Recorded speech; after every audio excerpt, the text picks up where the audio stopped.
Hello and good afternoon. My name is Gregson. Thanks for tuning in. Welcome to Shifting Lanes. Today I wanted to make a video before we started any work on this car. I am sitting currently in our project Volvo V70R with the manual. The other one is still for sale. If you're interested, please contact us at contact@shiftinglanes.com if you'd like to purchase the car. What I wanted to talk to you about today was this car in particular.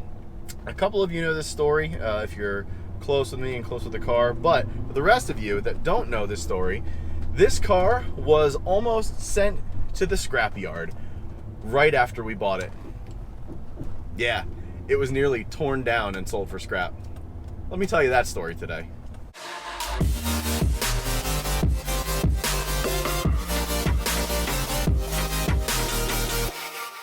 So as I'm rolling through, thank you so much for watching this video. If you aren't subscribed, please consider hitting the subscribe button as well as the little bell icon next to it. And then what I'd like you to do is hit all notifications, because that's the only way to get notifications whenever we publish a video. If you'd also like some Shifting Lanes swag, we have t-shirts available, and if you want to go ahead and purchase those, that would be awesome. We would really appreciate that, and it helps us out. It actually gives us money to do builds of these cars for you. Or if you'd like to just be a patron, you can go into the description below and find that, and also find our Patreon page, which you can go and contribute to. So thank you in advance if you'd like to do that. If not, you just want to watch the videos, that's great too. So we appreciate anything you guys do. Let's talk about this car. What happened with this car is it's a funny story. So we purchased it from a guy on the forums and on the Facebook groups. You probably know him. His name is Alex Spinner. He's legendary in the Volvo R community for basically being a Volvo V70R and S60R hoarder of the P2 generation in the best way possible. He buys them, he parts them out. Go check him out on Instagram. It's flash_green_R on Instagram. And go find him on there and message him if you'd like one of these cars or if you need parts. So he's been awesome to us, and just how awesome he has been will be very apparent in this video. So let's talk about what happened. We picked up the car from Alex a couple of weeks ago. I think it's been about 3 weeks now. And what happened was we drove it home and we parked it at our good friends over at Blue Sky Performance and Automotive, or Blue Sky Performance and Restoration, because they are going to be restoring the car for us. Now what that means is they're going to be redoing the paint and everything. So the car and possibly the interior. So the car has been kind of sitting over there for a little bit.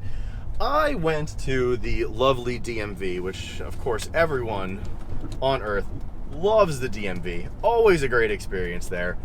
You probably should be picking up on the sarcasm. So I went over to the DMV here in New Jersey, and I went there with Alex's title, and what he gave me was a clean New York title, which is great, and that's awesome. So why look into anything crazy? Because, you know, you have a clean title, there shouldn't be anything wrong with the car. I went to the DMV, had the title in hand, clean title, insured the car. It was insured with Geico, everything's good, ready to go. I get up to the window, and the woman, who actually was incredibly nice, I actually had a really good experience with the DMV this time. The woman at the dealer, or sorry, not the dealer, woman at the DMV says, this car has a junk status on it. Me being a little bit ignorant to that, didn't really know what that meant. So I looked up what a junk status is, because they flat out just denied me a registration card and a title at all at that point. There are two different kind of designations for cars. There is a salvage title and there's a junk title. A salvage title, we all know what a salvage title is. The car's been in an accident, it's been flooded, this, that, the other thing, whatever. The car's been salvaged, it's been fixed, and then resold. The car will get a title that says salvage right on it. I'll throw up an example of one that I found on Google right now. You can see that basically it'll say salvage right on there. So there's a different one, it's called a junk status car, and I didn't know this, but according to NMVTIS, or NMVTIS, which is the National Motor Vehicle Title and Insurance Service or something like that, basically says there is a junk, meaning if the car was found to have faults of any kind with anything, fuel system, bad suspension from factory, the car just wasn't in good shape, it'll say that it needs to be torn down, sold for scrap, and should never be sold as a full unit as a car at all. This car came back with that status on it. This is where the story gets really strange. This car, so just to put any kind of rumors to bed or anything, this car has never had a salvage title on it, ever. If you look at the Carfax history, there is nothing on there that says salvage at all. So this car is not a salvaged car. That's put to bed. I checked with the DMV, checked with Carfax, and checked with an Invitus. Never been salvaged. So that's good.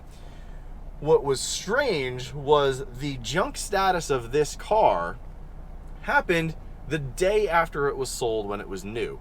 This car, according to Carfax and according to Invitus, was sold on January 25th of 2005. Great, that's all well and good. The day it was junked was January 26th, 2005. So that is a huge red flag. There's a couple of things that could have happened at that point. This car had a junk status from basically new, and no one caught it. This car had been driven legally, it seems, legally, in Minnesota, where it was sold originally, Michigan, Wisconsin, New York, and now New Jersey. So it's a little strange that this had a junk status on it. The thing was, they basically brought an investigator in on this. So each DMV, or at least each DMV in New Jersey, has an investigator to kind of investigate these things with, title fraud and junk cars being sold as new and things like that. He basically said, look, on January 26, 2005, this car was junked. You need to get to the bottom of it. That's all I can tell you legally. You need to kind of go and get to the bottom of this. And I go, all right. So then I went on this absolute hunt for information on this car. I was bound and freaking determined to figure out what happened in this car's past, and it was the weirdest thing I had ever had happen to me. Called the Minnesota DMV, absolutely no idea what I was talking about. This was a local office. They had no record of the car even being in Minnesota, ever. I learned that the Minnesota DMV has a 7-year purge status. So every 7 years, if your car is older than 7 years old, they basically purge all of the records of the car. So Minnesota was no help. Then I called Wisconsin. Basically, it was the nicest DMV I've ever talked to in my life. They said they didn't have a record of it being on file either, even though it was in Wisconsin at one point. I called the Michigan DMV. They wouldn't release any information to me at all about the car, even if they said that it wasn't in the state. They sent me a release form for information, basically, that I had to fill out. I didn't do that. So basically, I went back to the original Volvo dealer that sold this car. It is called, the dealer is called Borton Volvo, and they have been around, obviously, since 2005. I spoke with their service manager and a couple of people over there, and they are the nicest people I've literally ever dealt with at a dealership in my entire life, maybe outside of Ramsey Subaru here in New Jersey, where I bought my WRX from. Borton Volvo, you guys were amazing through this whole process, especially Adam. You rock. Thank you so much for helping me out in this entire venture.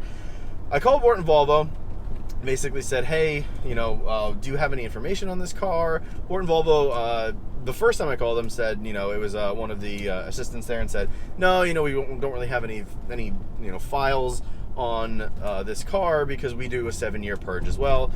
They basically have, this a certain time frame that they go through, and they just get rid of files, or else they'd be overflowing with papers and things like that. So at that point, I went back to Minnesota's DMV and called their main headquarters number. I thought I'd have better luck with a branch, but turned out not to be true. I went and called Minnesota's normal number, sat on the phone for 2.5 hours, and got a guy that basically said, I need to find the original owner of this car and have them write a letter to the state of Minnesota to say that this car was junked in error, which is kind of an absurd request. I get that's the law, but one, they had the name and address and phone number on file for this person. Here's where it gets really strange. Not people, but the DMV and places like that cannot release information to you just by asking. It was an annoyance to me, but look, I get it. That's the way the law is, totally fine. So I had to find this person. I went back to Borton Volvo and said, look, this car was serviced according to the Carfax at Borton Volvo until 2013, basically, which is then when it went to Michigan. It was there for 8 years and 8 months, according to the Carfax report. There's no way this thing could have been junked and then driven as a normal car for that long, and no one knew this. So Adam, the service manager at Borton Volvo, who again was amazing, he helped me out and got some information and said, look, we do have some information. It's basically a warranty. You know, this car was serviced under warranty, around 30,000 miles. I can give you the record of the car coming in here, which was great. I said, oh, I hope that's enough proof to basically say to New Jersey's DMV that, you know, it was junked in error.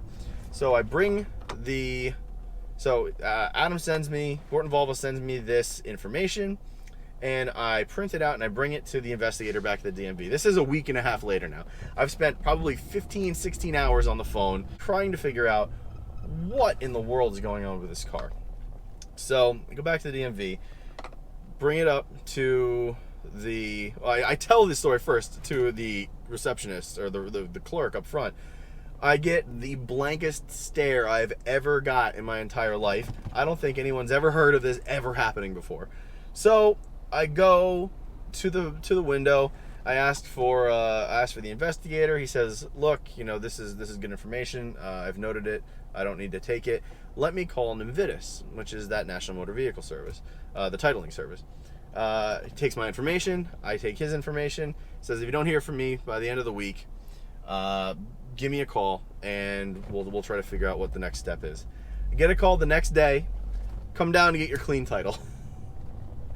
I mean, I don't understand why we didn't just do that in the first place, because that would have just cleared everything up. Just call the titling agency. I had to pull the Invitus thing myself, which was $6. The Carfax was like, I think 30 or 40 bucks. I bought 5 Carfaxes for $100 so this wouldn't happen again, and I used one of them on this. So yeah, it was this crazy roundabout weird way of saying that this car almost was sent to the scrapyard, because if it was found that this car was actually junked and sold from new and then used but never actually junked, this car would have been an illegal car for the last 13 years since it was born, since it was imported into the US and it went on the roads in the United States, which then legally I would have had to turn it over to the state of New Jersey, and they would have had to basically do one of those things where you look on YouTube and you see brand new cars getting scrapped. That's because those are junk cars, because something's wrong with them. The same thing would have happened to this. Not a brand new car, but it would have gone to the crusher. It would have had the like claw.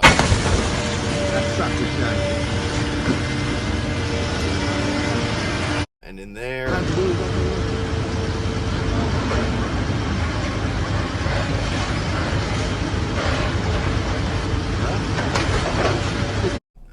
I'm so in love with this car. I'm so glad that didn't happen. So yes, I have a clean title. It is licensed in New Jersey. I have plates. It is clean. This is a clean car in every sense of the word. Now, I can't vouch for the rest of its history. Maybe it's been repainted or something happened to it in its past that I don't know about, that the Carfax doesn't show, that the Invitus report doesn't show. But I don't know about it, and I honestly don't really care. This is a project car. It is mine. I'm so happy I have it. I love this thing so much. It is unbelievable. It's so cool. It's fun to drive. It looks great. This might be my favorite car that I've ever owned. And that includes the Aston. Honestly, the Aston's gorgeous. It's so much fun. It's powerful. It sounds great. But there's just something about a Volvo wagon. And it happened, at the car wash just now. Literally, everyone was coming up to me. What is that? What year is that? That's such a cool car. I love the way you have it stance. Tell me about it. That's what these things kind of bring out in people. And it's such a weird, funky, quirky, cool, cult status car that I'm in love with it. And I'm so glad that you guys are enjoying these videos. With that said, the next video you see on this car will be an exhaust install. It is Friday afternoon. I am videoing this basically at lunchtime, and I am dropping it off at Blue Sky Performance and Restoration on Monday for a full turbo back with 3-inch downpipe install from the one, the only Josh at 88 Fab. So go check out his stuff online first, then come back here. Next video after this one, which will go out on Monday, will be the exhaust video. So come back for that. I'm hoping a week from when you're watching this today, Monday, I'll have that video out. I may have it out earlier, maybe out Thursday, but check our Instagram, check our Twitter, check our Facebook. It's always at Shifting Lanes. Go follow us on Twitter and Facebook and Instagram, and we do tease videos, tease photos of what we're doing. And don't forget to check out our other builds. Hanson now has a BRZ. We do have some updates with that coming up. Chad now has his 9-year-old, to him, IS300. We're going to finally do that car, the justice that it should have gotten 9 years ago that Chad wanted to do, so we're stoked to do that. The V70R and M3 are still for sale. If you're interested in those, just give us a shout at contact@shiftinglanes. Again, my name is Gregson, and thank you so much for watching, and I will catch you next time. See ya.